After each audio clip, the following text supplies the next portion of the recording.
Well, this week, Republican Tim Scott, who is in the 2024 presidential race, joined the ladies on that show we love to talk about here, The View. And in true View style, the race debate was ignited. But Tim Scott didn't bow down to their woke ideology. Instead, he stood up to the hosts and spoke truth. Here's a snippet. You have indicated that you don't believe in systemic racism. What is your definition of systemic racism? Let me answer the question that you've answered. Or does it even exist in your mind? Let me answer the question this way. One of the things I think about, and one of the reasons why I'm on the show, is because of the comments that were made, frankly, on this show, that the only way for a young African-American kid to be successful in this country is to be the exception and not the rule. That is a dangerous, offensive, disgusting message to send to our young people today, that the only way to succeed is by being the exception. I will tell you that if my life is the exception, I can't imagine. But it is. But it's not, actually. It's been 114 years. Yeah, so the fact of the matter is we've had an African-American president, African-American vice president. We've had 2 African-Americans to be secretaries of the state. In my home city, the police chief is an African-American who's now running for mayor. The head of the highway patrol for South Carolina is an African-American. Still exceptions. In 1975, there was about 15% employment in the African-American community. For the first time in the history of the country, it's under 5%. 40% homelessness. And 50% of African Americans, 50% of the folks in our community get 13% of the population. You had a chance to ask the question. I know that I've watched you on the show that you like people to be deferential and respectful, so I'm going to do the same thing. That is true.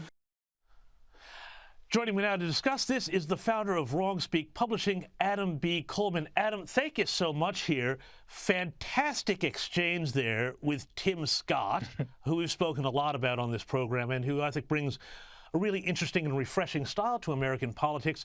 You have written a great piece about this in Newsweek, saying that Black Americans deserve the optimism that Scott's talking about. Talk us through that and what you thought about how Tim Scott dealt with The View. Well, for one, that exchange, I think, was perfectly done. He's able to express his viewpoint of optimism without being completely bombastic with Sonny. But to further go to my article, when I was watching it, I was watching 2 different personality types. I was watching an optimist versus a pessimist.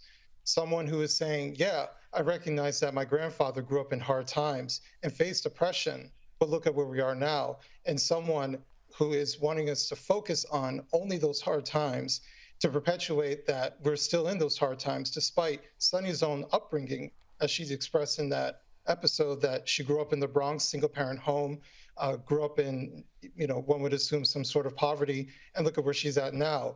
But she wants to say that they're the exception. And what she really means by that is that she is exceptional. And those are 2 different things. And so what did you make of the fact that during the clip, it was his comments about gender and sexuality teaching in the classroom that drew massive boos from the audience?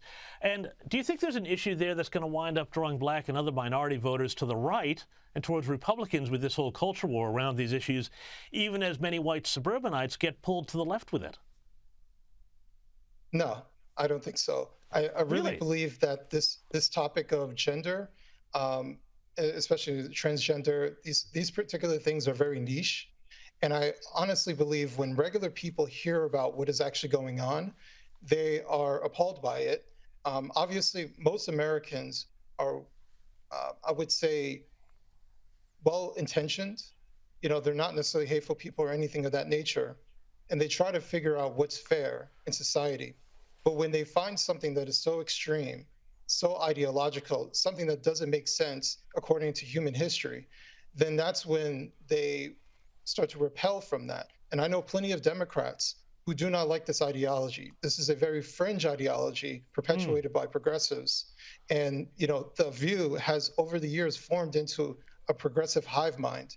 And so it doesn't surprise me that their audience, which likes this particular content, would actually boo him on this.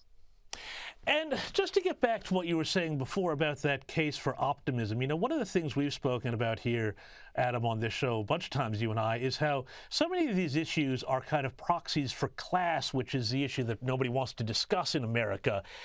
How much of that case for optimism, you know, he's coming at it from an African-American perspective, but how much of that also transfers to an awful lot of people in the United States who feel like they have been left behind no matter what their skin color is, and that, you know, the way the things are, there is an elite and there's an everybody else?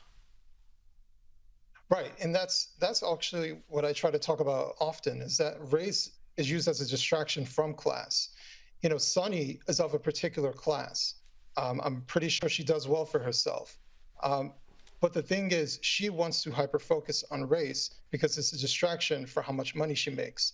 And amongst other people that exist in our society that are perpetuating this progressive ideology, the problem is that they don't want to address a class issue. They don't want to address the economics that other people are facing. They don't want to face how some of this migrant issue might be affecting real working people and their economics as well. They don't want to talk about, you know, jobs going overseas. You know, they want to focus on the most superficial, the most fringe. You know, they want to talk about trans because that's a distraction. They want to talk about race because that's a distraction. When at the end of the day, we know what the real battle is. The battle is between who has and who does not have. And that is actually the crux of all this.